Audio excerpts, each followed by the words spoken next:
So we have a nice amount of people on. So I'm going to get started because I like to start on time. So I hope that's good with everybody.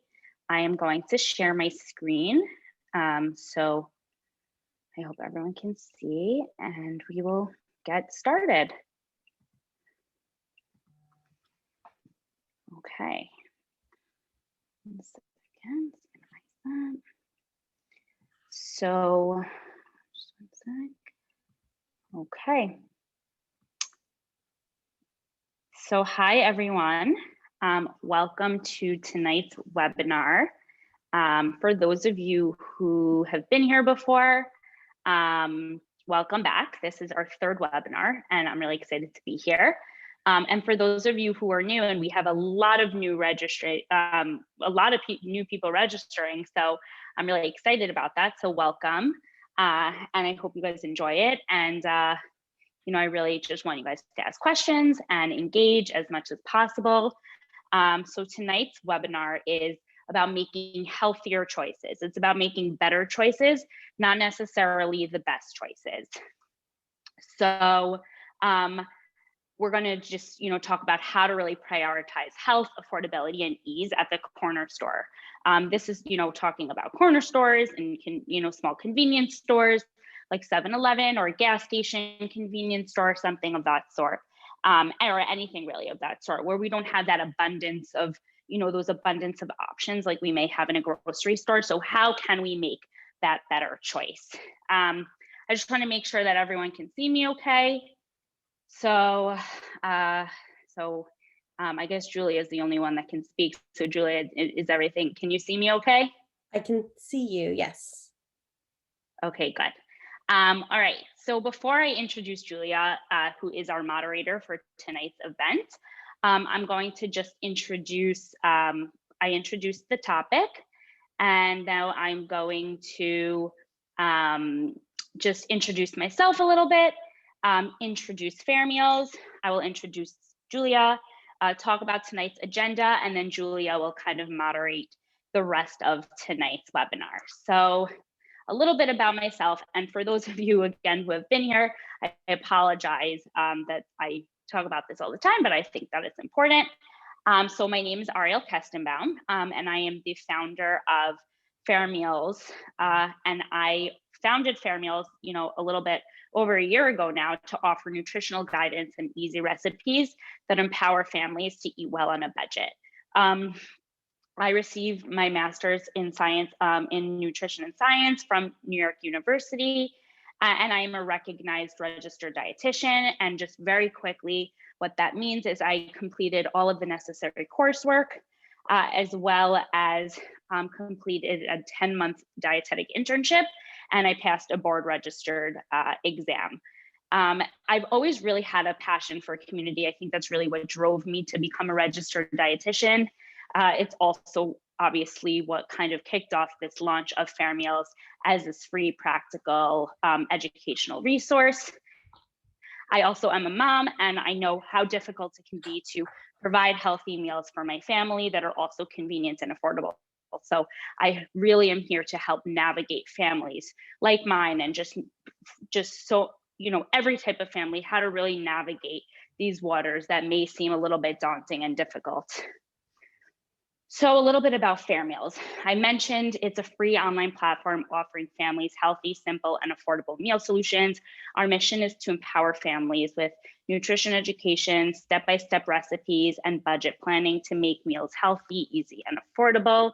And our vision is to really combat America's chronic disease crisis by making healthy food an option for every family. Unfortunately, over the last few years, we've seen a huge uptick in numbers of type 2 diabetes, hypertension, other heart related conditions that have a really, really strong correlation with our diet and what we're eating. And we're seeing this in much younger ages as well. So just really letting families know that there is an option for healthy food for everybody will hopefully help combat this unfortunate chronic disease crisis that we're seeing so much of.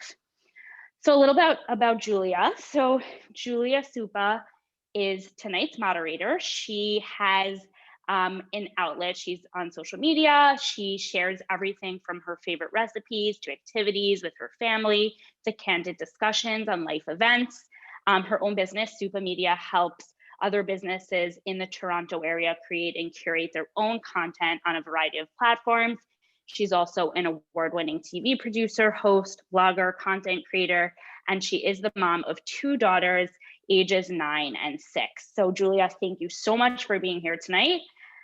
And before I hand the mic over to you, I'm just going to go through tonight's agenda really quickly, and then I will let you talk. So tonight's agenda is, can we define healthy? What does healthy mean? And I also want to hear from you guys what you think healthy means. Also, learn how to make better choices. Like I mentioned, we're not here, we can't always make the best choice, but we can make better choices when we have, a few options in front of us. Review healthier options for breakfasts, beverages, snacks, and meals as it pertains to, going into corner stores and some of these smaller convenience stores, compare and contrast similar food items, and learn to prioritize health and affordability in convenient settings. And of course, we'll end with a Q&A. Please feel free to submit questions throughout the webinar if time permits, and the questions are pertaining to the slides that we're talking about at the time. Julia will be on the lookout for those. So please send the message to everybody so she can see it, and she will ask the question, and it'll be a really just fun and engaging event. We do have some polls, so be on the lookout for those as well. So yeah, without further ado, I wanted to introduce Julia Supa.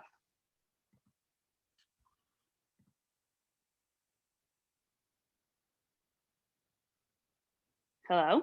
Hi, can you hear me? I can't start my video. Yes. Yeah, now I hear it. Really? Interesting. I don't know why.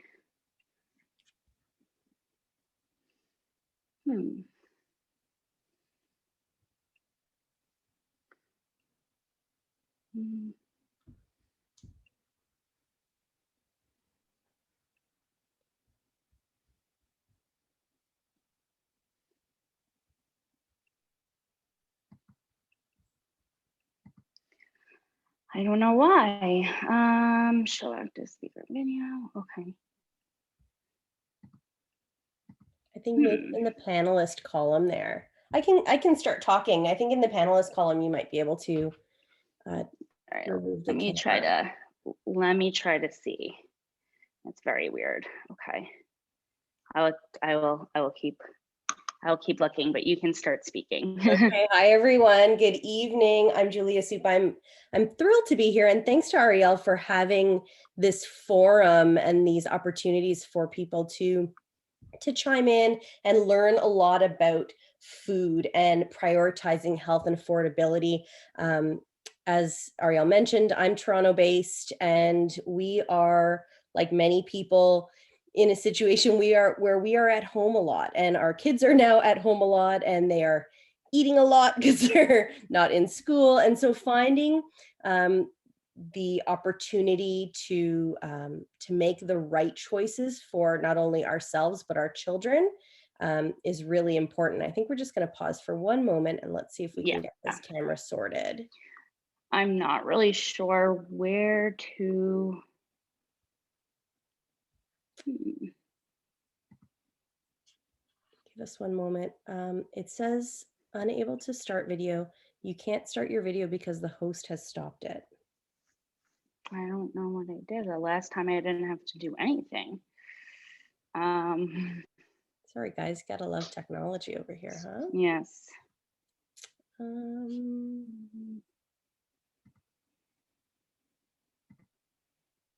No.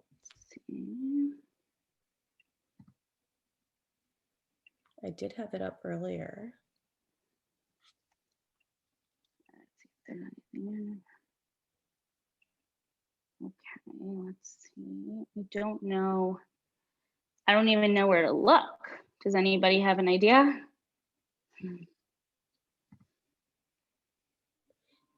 So when you see panelists, do you see my name? And do you see a little camera and a Yes, little microphone? I And you see can't, when I see panelists, I see,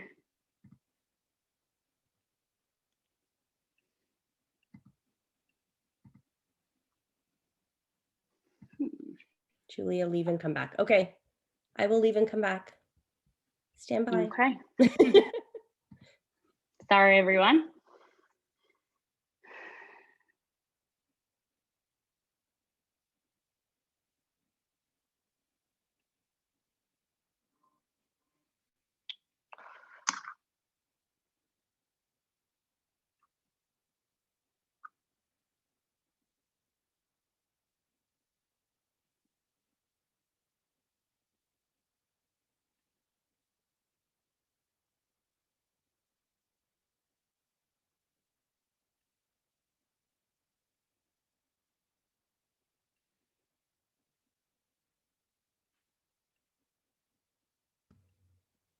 I'm here. I'm Ariel, here, but we can't still. do you want to try very quickly making me the host, and then I can make you the Yeah, host again? let's see. Let's try that. Okay. All right. Okay, there we go.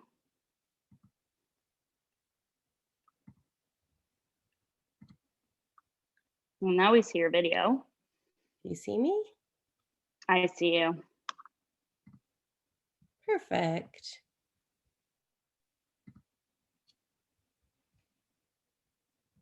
Can we just get some thumbs up from the chat? Is everyone seeing? You're hearing us, you're seeing us. Yes. We can see you. Hello. Wonderful. Okay. We can Okay. see both. So I'm still screen shared, correct? Yep. Okay. All right. So I think we went through today's agenda. So now, Julia, continue speaking. Okay, I was just going to say thank you again for having me here tonight. I too am also very passionate about community. So thank you for having these forums and allowing people the opportunity to chime in and learn and really create this community.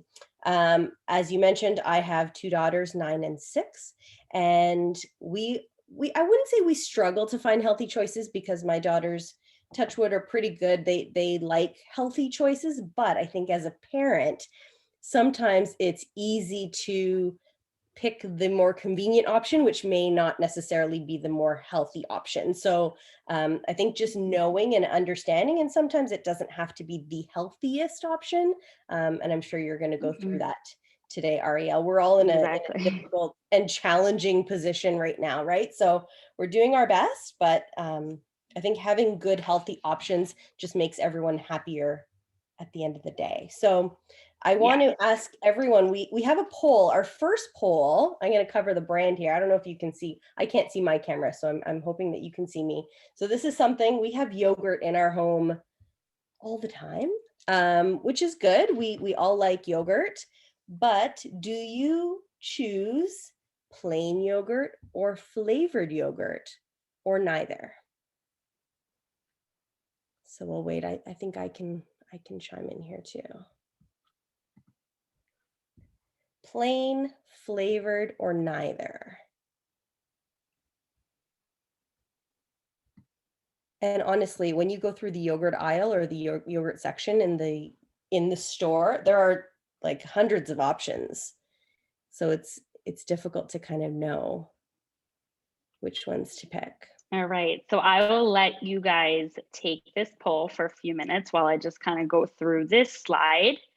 But we're getting a lot of good responses in, so that's good. And I will go through that in a little bit. But so can we define healthy? What does healthy mean to you? And I'm curious if any of you have, you know, have a definition of what healthy means, and feel free to write it in the questions or the comments. And Julia can then read some of those definitions that you guys have. I'll quickly just go through these other 2 bullet points. And then I want to hear from you guys what healthy means to you, and can we really define it? And then I'll kind of talk to you about what my definition of healthy is. So I think something that is really important though, when we talk about health, is to really rid that all or nothing mentality. And similarly, it's important to rid that good food versus bad food mentality. There's a very strong correlation between food and the things that we eat, as well as our psychology and how psychologically it affects us. And it's important to know that the foods that we eat can help make us feel better, and they do, and that's really what they're supposed to do. So, it's important that we say, oh well, if I can't eat this whole cake, then I'm not going to have any of this cake, right? It's important that we know that we can have some of it, and it's not a restricted food. It's really, really um, it's detrimental almost for us to have foods that are restricted, because psychologically it can affect us a lot more than we think. So definitely, getting rid of that mentality is going to be super important. So again, that all or nothing, as well as that good food versus that bad food. And I've seen parents, tell their parents, oh no, this is a bad food, you can't have this. It may not be the healthiest food. There may be healthier options out there. Of course, there always are. But saying that, and saying that to our kids especially, can actually, be detrimental to them psychologically, and it can have effects later on in life. So we have to be very careful both about how we think of that mentality, as well as how we express it to our kids and to ourselves as well. And how can we make healthier choices with the options that are available to us? So that's what I'm gonna go through in tonight's webinar. And you're gonna, I think, hopefully by the end of that, we should be able to answer that. So Julia, did we get any responses in on what people think healthy means? For sure. So Sabrina says everything in moderation. And I think depending on the family and depending on the situation, I like to use that principle. We definitely love our food, but we can't love everything every single day. So definitely some moderation and a little bit of balance, I think is not a bad thing, especially with kids. I agree. So that's definitely, defining healthy is a very subjective thing. And I think there's like extreme bias towards it in terms of how people do define it. I think everything in moderation is a great definition. I think that's a very, pun intended, healthy definition that we can have to define the word. To me, I like to think of the word healthy as something that basically does not lack or is not considered to be empty calories. And I'm going to talk about empty calories, especially when I talk about beverages. So empty calories is essentially something that's higher in calories and has calories, but there's zero nutritional benefit to that. So sodas and things of that sort, where we're really getting nothing except for sugar and calories, that is, I would say, something that's probably objectively, not healthy. But that being said, everything in moderation, and soda's great, soda's delicious. And sometimes when you're having that hamburger or having that slice of pizza, all you want is a soda with that. And I really believe that you should be able to do that. You should be able to have that. But what is really important is trying to find foods that do have some nutritional value. And we're going to be talking about that today. When I do talk about what are the nutrients we should be looking for in order to make these better choices for us and for our families. Yeah. So now we're going to go through a few toolkits of what some things we should be looking for in these corner stores. So the Better Choices toolkit, number one, is to check the label for sugars. Sugars are very sneaky. Julia is going to show you the yogurt. You'll see there's talking about sneaky is because they don't even print it on the actual individual container. They print it on the package. So I do know that sugar, especially in yogurt, is very, very sneaky. And you also need to look at the ratio, the size of the unit, right? Of the yogurt or the cereal or whatever it is that you're going to be purchasing. And there's so many different names for sugar. Right? It gets hidden everywhere. Exactly. So that's something I'll talk to you about, the nutrition label. But so just some breakfast options before we go to the poll and before we go to, the different yogurts. I want to just kind of talk to you about, when we do go into these corner stores, what are some things that we see that we can find available to us. So sometimes we can find fresh fruit there, right? We can find bananas, we can find apples. We may not find the most exotic fruits, which is fine, but we can find sometimes pretty simple fruits. Sometimes they have, like in that picture that I have up on the slide, we have some cut up fruit cups. So these are always going to be great options. All plain yogurts are lower in sugar. And all nuts. Nuts are also a really good breakfast. And by the way, all three is also a great breakfast. Something that's important to note about yogurt and fruit is they do have naturally occurring sugars. So for fruit, obviously, there's no nutrition label, so we can't really see how many how many grams of sugar are in a piece of fruit. We do have nutrition guidelines that tell us, not to have, let's say, more than a cup and a half or 2 cups of fruit a day for that reason, because there is sugar. But I don't want anyone to think that I'm saying fruit is not healthy. Fruit is healthy, fruit is great, it's delicious, but there are naturally occurring sugars. Yogurt too has lactose, which is that naturally occurring sugar. That's why even in a plain yogurt that has no added sugar, you'll still see there are 6 grams of sugar, 8 grams of sugar, and that's because it comes from that naturally occurring sugar, and that's not bad. And all yogurt's going to have that, all dairy is going to have that because of that lactose. We can even find some protein bars, some granola bars that are lower in sugar, and some flavored yogurts as well. We can find flavored yogurts that are lower in sugar. So for protein and granola bars, it's tricky because a lot of them are really, really high in sugar. So I like to my rule of thumb is try to find something between 6 to 8 grams of sugar in a protein / granola bar. Again, these are very, very subjective numbers that I'm giving you, and you may hear different numbers from different people.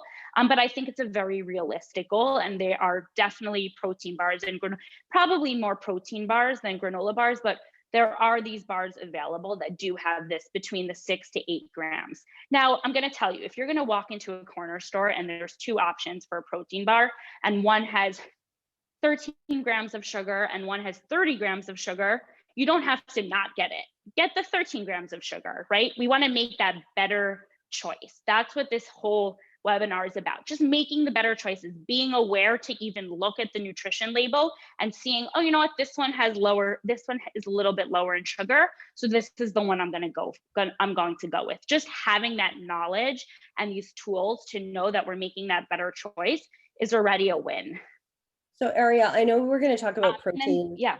We're going to talk about protein much later today, but the protein and the sugars work hand in hand. Is that true?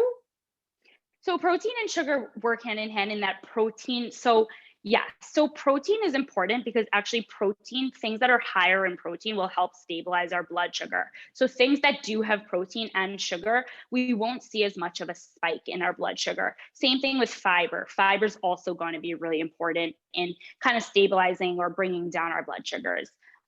So yes, that will definitely, they work hand in hand. Things like chocolate bars or, cookies that don't have that protein, we will see a greater spike in our blood sugar. The protein definitely helps stabilize it a little bit. So yes, you are definitely right about that. And then flavored yogurts as well. And then the next slide, we're going to go to that poll. Flavored yogurts are, we probably will see more sugar, more added sugar in a flavored yogurt than we will see in a plain yogurt, obviously.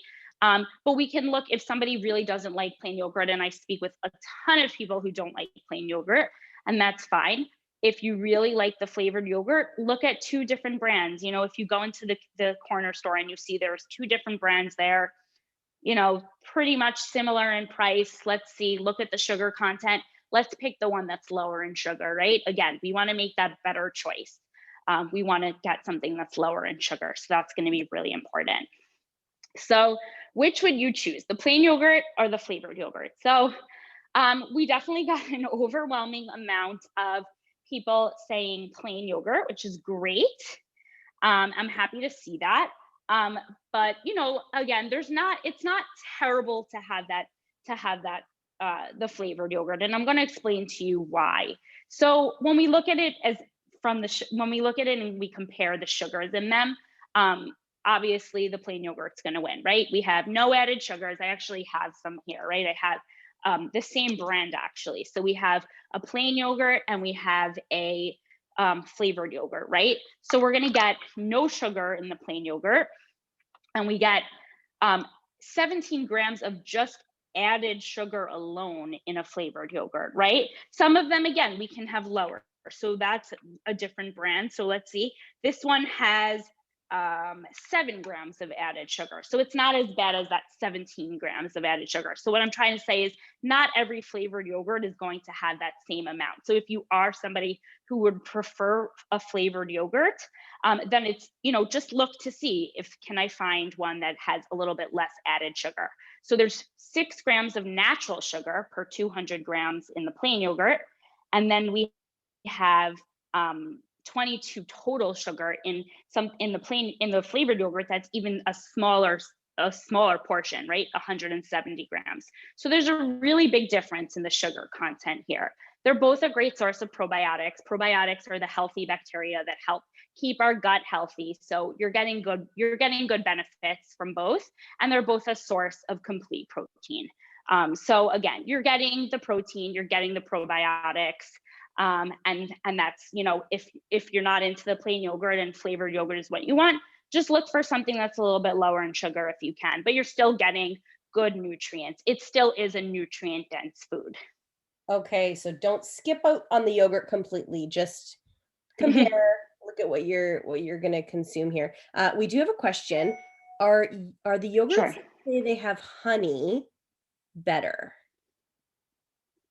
So honey is actually metabolized the same way as sugar is in our body. So it's not as processed as like cane sugar, which is why people typically think it's healthier, but it's still being broken down in our body the same way as sugar is. So I always tell people, like, if you're going to sweeten it yourself, I say use honey because first of all, you need less of it to make it sweeter. It just naturally is sweeter. And also, it's not as processed as a cane sugar, but it is being metabolized in our body the same way. So it's going to end up doing the same thing.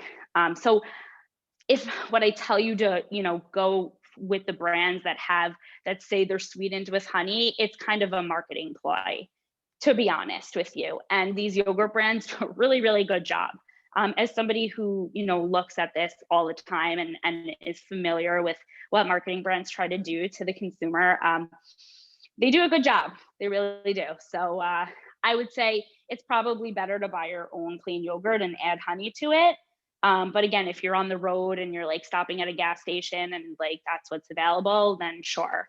But don't look at that and say, oh, well, it's as good as plain yogurt.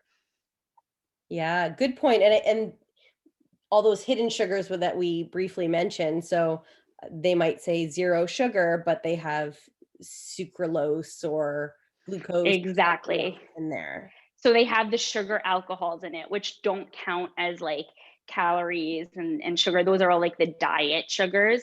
But those are they're still hidden sugars, and they're still not as good for us.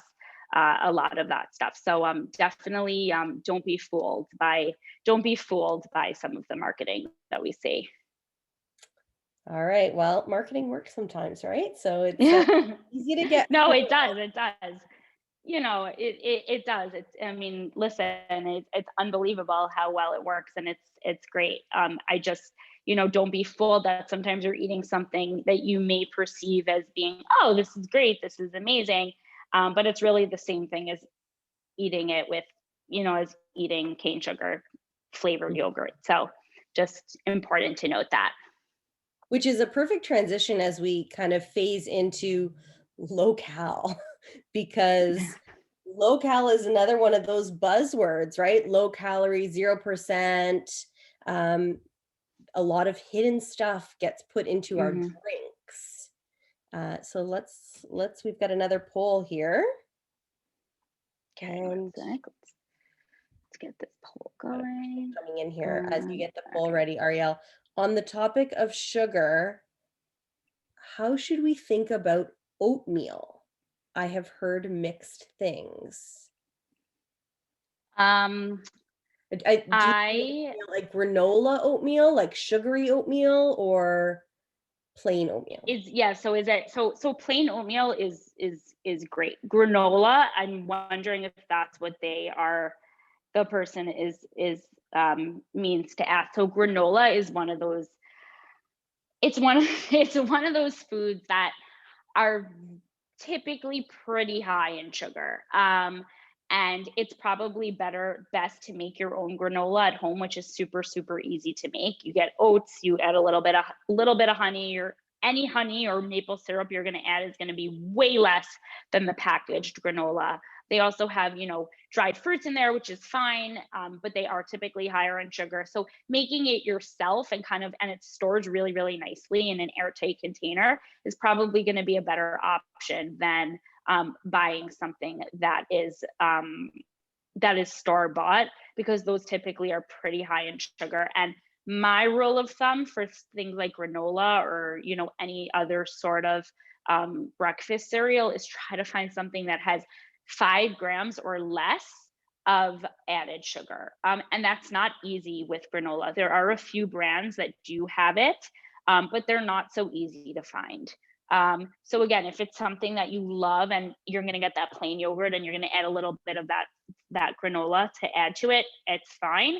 But don't be fooled again that you're not eating something that is pretty high in sugar. So again, trying to find something with 5 grams or less of added sugar should be your goal. But again, I've been in the grocery stores and it's not such an easy feat. And that goes for breakfast cereals as well, which is much easier to find than the granola. And that's what I do. I buy my plain yogurt and then I load it up with granola. So probably defeating. No, it's fine. It's probably going to be less sugar than some of the flavored yogurts, but listen, you're still getting, like I said, you're still getting great nutrients from that. And granola is a great source of fiber. And having fiber, something of Fair Meals I'm a huge proponent of, is talking about how important fiber is. And granola definitely has fiber and other great nutrients in there. So don't think it's not an empty calorie food. I would never say it's an empty calorie food. It's a food that has tons of great nutrients. So I will never tell somebody not to eat granola with their yogurts. All right. And I'm keeping track of all the numbers, by the way. So we've got 5 grams or less for the granola, 6 grams, 6 to 12 on the yogurt. So we said 6 to Yeah. 12. Yeah, All right. well, for the yogurt, it's about 13 grams altogether. So it's about 6 grams of added sugar, Okay. because we get about 6 to 8 grams of natural sugar. So yeah, Okay. So there a bit of clarification on the oatmeal. It says the packaged oatmeal that is unsweetened. Is that high in sugar? I think you're good. that is not high in sugar. There's no sugar added to it. The reason it may have gotten almost a bad reputation, I'm going to say, is because it is more processed. Like if you're talking about those Quaker oats or something like the instant oatmeal is more processed than, like, let's say steel cut or the oatmeal that you're going to have to make over the stove. But in terms of sugar, it's a great option. It's really easy. I tell people who don't have time to sit and make breakfast, it should be your best friend. It really should be. It's so easy. It's easy to take on the go. If you are headed to work, you just need to, have a mug and some access to hot water, and it's so easy to make. And it is a great source of fiber. It's a great breakfast. You can add fruit to it. You can sweeten it yourself. There's a lot to do with that. And I'm a very big proponent of it. So again, it is a little bit more processed. So if processed food is something, and that's a whole other discussion for another webinar, if processed food is something that you want to limit, by all means, just take note of that. But in terms of sugar, no, it is not. It's not high in sugar. Okay. So The oats have some naturally occurring sugars, but there's no added sugars. okay, good questions, everyone. Keep them coming. You may have Yeah. seen the poll come up on your screen. Seltzer or lemon lime soda, or as we say in Toronto, pop, Or none. or none. So we're going to talk a little bit about beverages, because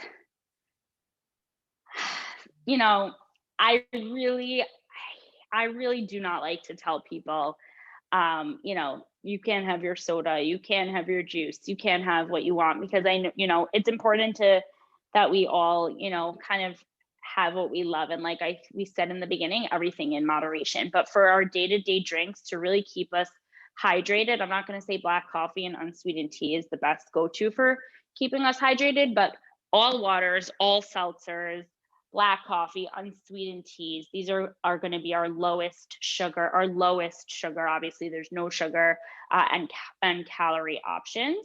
We can also find some flavored waters and some natural juices that don't have added sugars and are a little bit better. Now, juice is a really tricky one because there are a lot of juices that will say no added sugar, but when you look at the sugar content, they are loaded with sugar. Like I'm talking like 45 to 50 grams of sugar in a serving. And that is because, like I mentioned, fruit does have sugar. But when we eat the whole fruit, we're getting so many great nutrients from there. We're getting vitamins and minerals and fiber that we're not getting when we juice it, right? So, again, juices are something that you can have and for sure have, you know, if you like it in the morning with your breakfast, sure. But I'm talking about our day-to-day drink of choice to really help keep us hydrated and you know, through the day. We really should be drinking, you know, water and seltzer, or we can flavor our own water and our own seltzer if we want. You know, flavored seltzers are great. Flavored waters are great. Some flavored waters do have sugar, so it's important to check that there's no added sugar to it.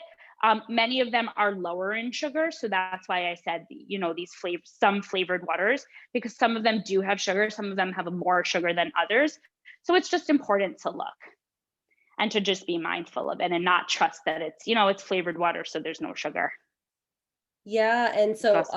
I don't know the exact gram, and I won't mention the coffee shop, but I know that there are many coffee shops that sell beautiful, delicious drinks, on upwards of like 35, 40 grams of sugar in Hmm. one beverage. So something to keep in mind if it's, you know, if it's a daily drive-through. Exactly. So it's definitely important to keep in mind. So, We have a couple so questions. just this is some, yeah. Oh, sure. Sorry, we've got a couple questions about drinks here. So what about diet iced teas? So diet iced teas again. There's no added. You'll see there's no sugars in there and there's no real calories in there, but they are using these sugar alcohols, which, you know, again, it's fine to have. You're not going to get the calories and you're not going to get those high sugars in a diet iced tea, but you are drinking um, sugar alcohols. So again, I'm not going to say this should be something that we're going to drink all day, every day, and this should not be our main source of hydration throughout the day. But yes, they are okay. Technically, they are lower in sugar, they are lower in calories, and that's fine if you want to have, you know, one a day. Great, but just keep in mind that there are some, you know, there are things in there that are not maybe not the best for us, but again, everything in moderation. And if it's something that gets you through your day, then great. Mhm. Enjoy it. I love it. I love diet soda too, and diet iced tea too. So I do it sometimes as well. But it's just important to be cognizant and mindful of what we're drinking. Okay, and you know, sometimes we just have to get through the day Yes. because So yes, we do a lot right now, right? especially nowadays. Mhm. So here's another question. I heard that it is important to have electrolytes, which are in things like Gatorade, but it also has sugar. Is this something I should limit? Good question. Yeah, that is a good question. So we're getting electrolytes. We are getting electrolytes from foods. We're getting plenty of electrolytes, so we shouldn't worry about that. People say when they're playing sports and they're like sweating immensely, they like to have Gatorade because it does have those electrolytes. Um, I still think water is probably the best, or if you want to water down your Gatorade a little bit so you feel like you're getting some of those electrolytes, that's fine too. I wouldn't say. I still think water is your best option after sweating to kind of just um, kind of bring you back to, you know, regular body temperature and everything of that sort. And water have electrolytes as well. So I don't think it's necessarily important to drink Gatorade. If somebody wants to and they feel good and it makes them feel better and having some of that sugar does, then, drink a bottle of it, but then drink some water. We want to make sure we're still going to be getting water, and don't just drink, if you're on a sports team, don't drink like 6 bottles of Gatorade the whole game. Drink one, then drink water the rest of the time. Water is going to be more important than things like Gatorade and other sports drinks. And again, if you want to water down some of your Gatorade, that's fine as well. All right. What about white sugar in comparison to agave or raw sugar? Which is better to have It's with your coffee in the morning? it's the same thing as they mentioned as honey before. Those other alternatives are going to be a little bit less processed, but they're still, I guess, technically you can say they're better, but they are going to be metabolized the same way in our body. So it's that same argument as I mentioned before with honey. Sugar, sugar, sugar, right? Sugar is sugar. I'm going to keep going if that's Yeah. okay. So we spoke before about the lemon lime um, and the soda. So we actually got 77% of you said the seltzer, which is great, and then we got 23% of you said none. They both had sugars. So that's a really good point, because that was kind of a trick, because I did mention actually that some of these waters and some of these seltzers do have a little bit of added sugar. Most of them don't, but some of them do. But when we look, but you can easily see that. But for the most part, we'll say that most of them don't. So when you look at the comparison between the two, you have really 0 grams of sugar and 0 grams per serving, and you still get that lemon lime flavor. You're still getting a little bit of flavor. And then if you look at something like Sprite or a lemon lime soda, you get 31 grams of sugar and 134 calories per serving, which obviously will make that lemon lime flavor a little bit more strong. But it's important to note that this is the real definition of empty calories. There's really no nutritional benefit to this. You may enjoy it, which is why I say don't take it out of your diet entirely. But again, when we're talking about our day-to-day drinks, and you're going to go in before work into a corner store and you're going to go pick some stuff up to keep by your desk or whatever, it's better to probably, load up on the lemon lime seltzer as opposed to the lemon lime soda. Good tip. Okay. So now we're going to talk a little bit about snacks. So snacks are a big one because a lot of us, we're working, we're in school, we're whatever, we're just home, and we want to snack and we need to snack. And like I said, during our meal time, it's important we have the proper nutrients like protein and fiber and complex carbohydrates to make sure that we are staying fuller. But it is important to have snacks as well. And I will not say don't snack, because snacking is important. It helps us get from one meal to the next so that we don't overeat at meals. You can also look at it as having smaller meals throughout the day, and these snacks can be counted as meals. So again, all fruits and all vegetables are great options. Most popcorns are good too. A lot of people are really surprised when I say that, but popcorn, obviously not the kettle corn and all the fancy flavored popcorns. Those are going to be higher in calories and higher in sugar. But plain popcorn is a really great snack. It's full of fiber, and a serving of popcorn is like 3 cups of popcorn. So we can actually have a lot of popcorn. There's not much in there. And it's a great snack. And most pretzels are good.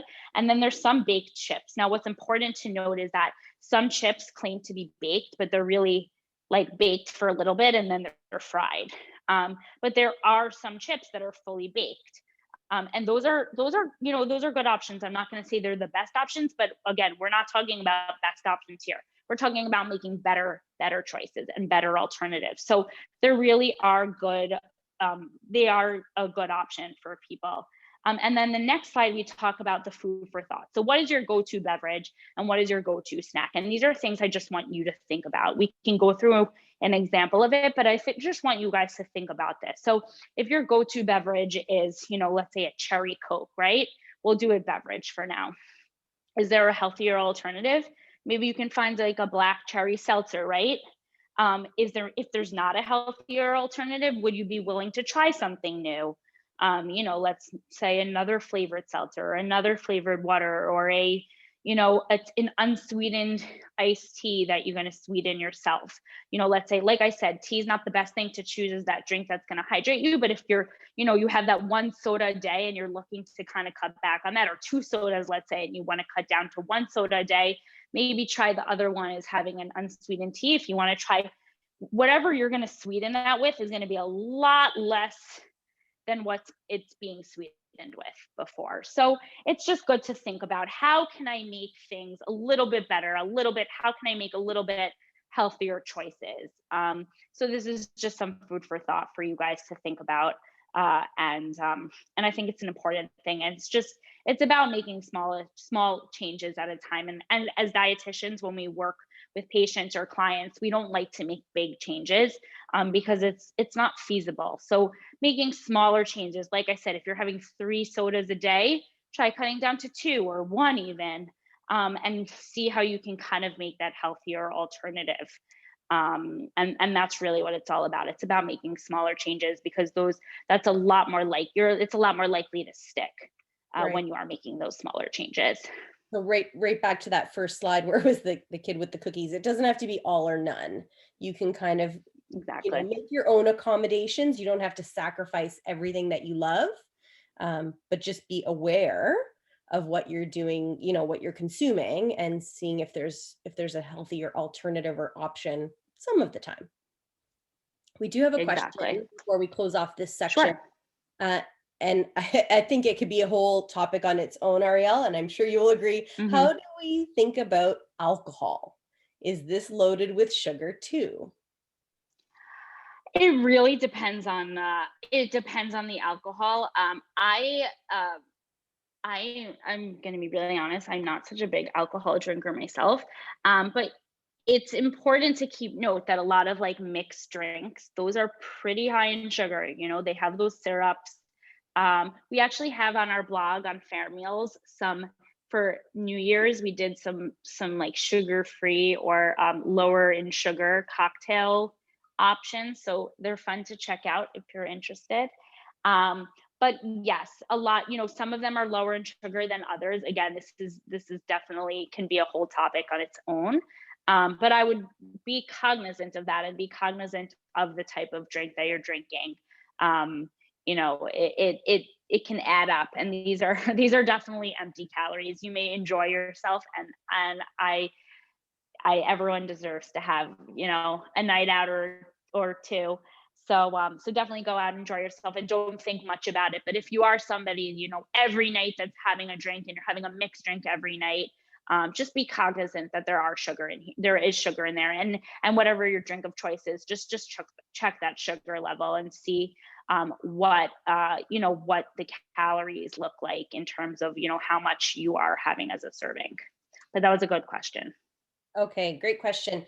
So now let's shift gears. We're going to talk about protein, um, and prioritizing protein. What does prioritizing protein mean?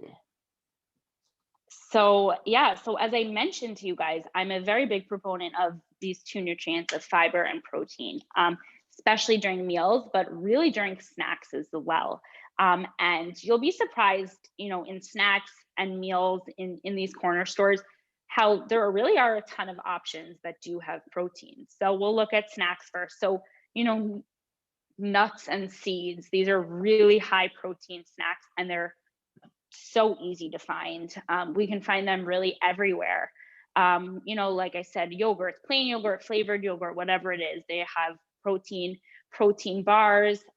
Beef jerky. Beef jerky is a really good snack. It's really high in protein. People are really surprised when I tell them Really? that, but it's a good snack, and it really holds people over between meals. So I'm a big proponent of beef jerky for sure. And in terms of its protein status, it's a great snack.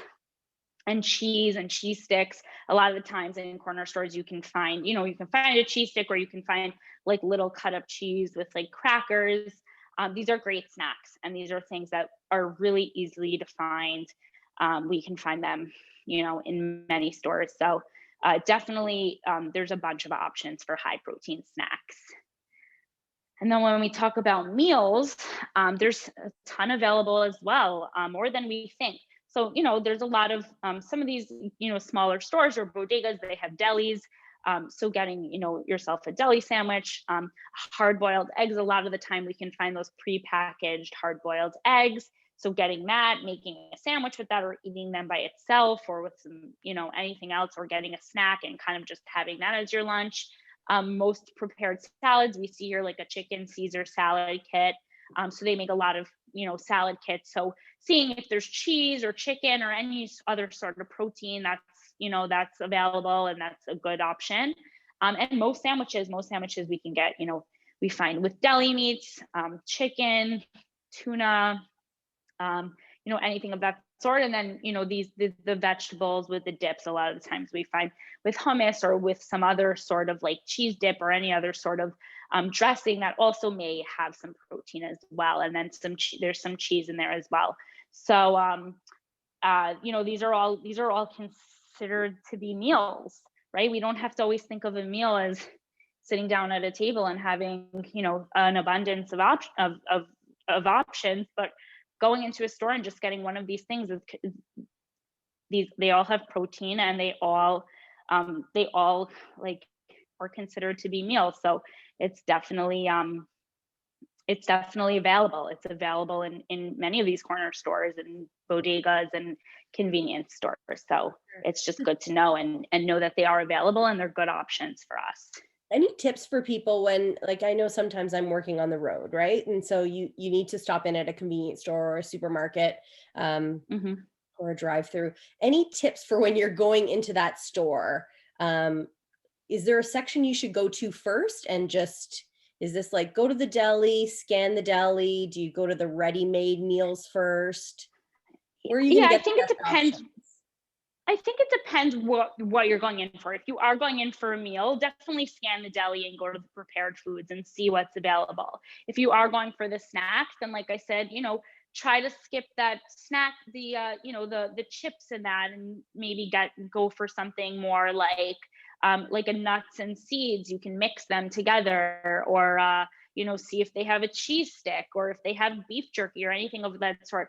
Try to go in with the mindset of, I want to find something with protein, because in the end of the day, I'm actually going to eat less of it, and it's going to be better off, and I'll be better off. So it really, again, it depends on if you're going in for a meal, if you're going to stop on the road, or you're going to pick up lunch for work.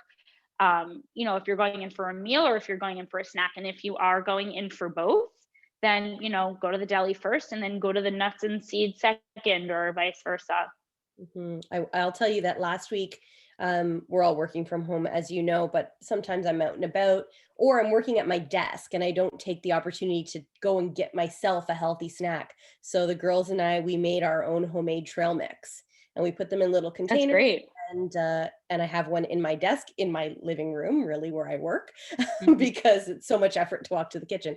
But at least they're ready to go, right? And that's a little bit of a trick that Yes. otherwise, like you said, you skip that snack and then you're just hungrier at the meal times. Exactly. Yeah. Snacks are important. Snacks are super important, and making sure we're getting, snacks that do have the protein in them can really help. And fiber. That's why nuts and seeds are great, because you're getting protein, you're getting fat, you're getting fiber, you're hitting the nail on the head there with Snuck in, getting really great nutrients to help keep us fuller. some chocolate chips in there too, but just a little Yeah, bit. that's Uh, fine too. I'm totally okay with that. I see we have some questions coming through. I'm actually at the end, so I'm going to get to the takeaway, and then I'm happy to okay, answer questions. hang Is that tight. okay? Absolutely. All right. So just some key takeaways here. So we want to keep added sugars to a minimum. So I didn't give these amounts beforehand, um, but the dietary guidelines, and they may be a little bit different in Canada, but here in the US, um, obviously less than these amounts are preferred, but women should be getting, 25 grams or less of added sugar. Men about 36 grams or less, and kids, we really want to keep them as low as possible. Less than 25 grams. It's not always possible, so don't be hard on yourselves. I don't want people counting really how many grams of sugar they're eating, because that will make us crazy. But it's just important to keep in mind, around how much we're eating. It's just good to be cognizant of it. And I think it's really important. Short ingredient list. So we spoke a little bit about this before. We want to not have a laundry list of ingredients, and we definitely don't want a laundry list of ingredients that we don't know how to pronounce or we don't know what they are. The shorter, the better. And with ingredients that we can read and we know what they are, that's the best. That's the best option that we can, that's the best thing that we can do. Fresh fruit, fresh vegetables, they're your friends, they're important. They're great snacks. They can be great as a meal, part of your meal as well. Again, we want to prioritize protein. We want to rid that all or nothing mentality, which we spoke about in the beginning.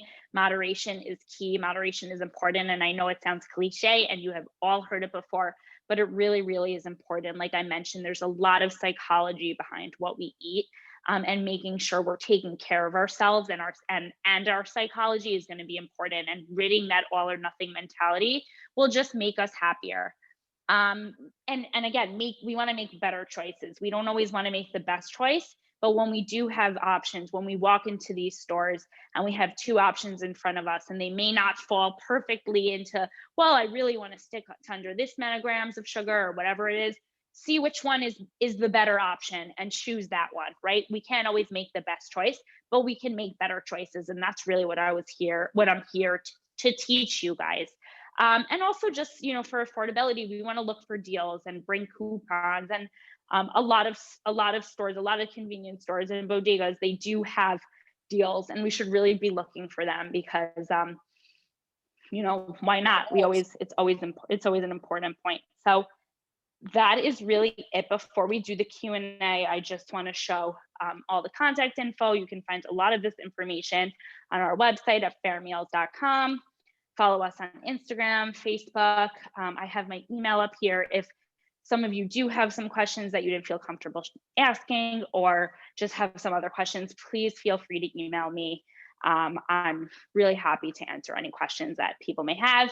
So without further ado, I will allow for questions. Now we have a few minutes left. So we've got a couple questions, actually, both about eggs. Okay. The first one, and they're kind of similar. So, egg yolks, are they bad for you? I had high cholesterol and was told to stay away. What is the normal amount to have every week?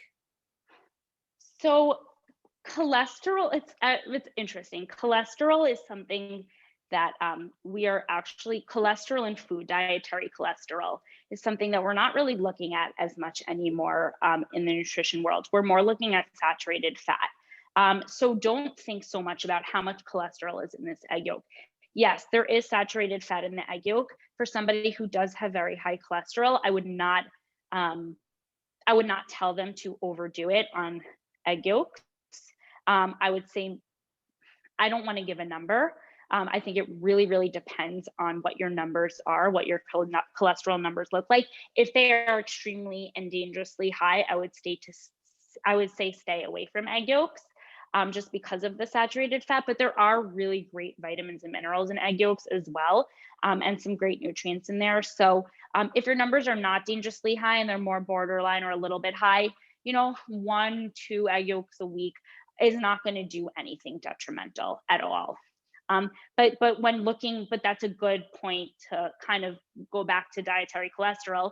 We're kind of taking them off nutrition labels now. But if you do have high cholesterol, don't necessarily look at dietary cholesterol on a nutrition label. It's more important to look at saturated fat. Okay, so the short answer is they're okay, but everyone's individual Exactly. body, will dictate otherwise. Yes, and I will not tell somebody who does not have high cholesterol to take egg yolks out of their diet. I think it's gotten a bad rep, but they're great, and there's a lot of really, really great nutrients in there. So don't take it out if you don't need to. And so many yummy ways you can make eggs. And so we won't get to the next question because it's very similar. Is the cholesterol in eggs something to be concerned about? So if you had a follow-up question to that, but that's exactly what we answered. So if anyone else has any questions, about sugar, about protein. Is there a number in the protein, Ariel? Like you said, less than 25 grams for women or 25 grams of sugar for women. What about protein? Is there a magic protein number? So protein, so we want to actually, instead of having less than, we want to have more than. So for women, it's also about 25 grams. We want to have at least 25 grams of protein a day. For men, I think it's also about actually 35 or 36. For kids, it actually is a lot less than we think. And I know a lot of parents actually worry that their kids are not getting enough protein, but kids up until really the age of 5 need about 13 grams of protein a day, which is really, really not much. And then from 5 to 9, they need about 16 to 18 grams of protein a day. So it's not much protein that our kids need. And I know myself as a parent, I worry that my child some days is not eating enough protein, but they really don't need much, and they're probably getting more than they actually need. And for adults, most adults are not really lacking in protein as well. Okay, okay, that's good to know because there's a lot of emphasis on adding protein to our Hmm. diets or to our Yeah, lifestyles for other reasons, yeah. obviously. Most of us are getting enough protein. Obviously, like if you're a bodybuilder and you're spending all day in the gym, we need even more than that. That's why these are kind of rules of thumb, and they're very loose rules of thumb. But it really depends on your workouts, and the type of working out that you do. But those are the general rule of thumbs. Excellent. Well, if we don't have any other questions, I'll kind of make this our last call. We are right on time, a Yes. couple minutes over, but I wanted to thank you, Ariel. This is a great discussion, and by all of the questions, I hope that everyone who was on the call found it informative and we're leaving empowered and knowing that we're making some pretty good decisions. And we don't always have to be the best, and they don't always have to be the best Exactly. decisions. But if we're doing our best and making the best option for the day or the better option, then we're okay. Yes, agreed. And thank you, Julia. And I apologize for the minor technical difficulty, but I feel like that is our life these days on Zoom. So thank you everybody for bearing with me, and Julia for being here. You were a great moderator. And I thought this was a great discussion. So thank you everyone for being here. And feel free again to email me and to listen out for some upcoming webinars as well. Wonderful. Fairmeals.com for more information on Ariel and Fair Meals. Yes. Thank you. Thanks, everyone.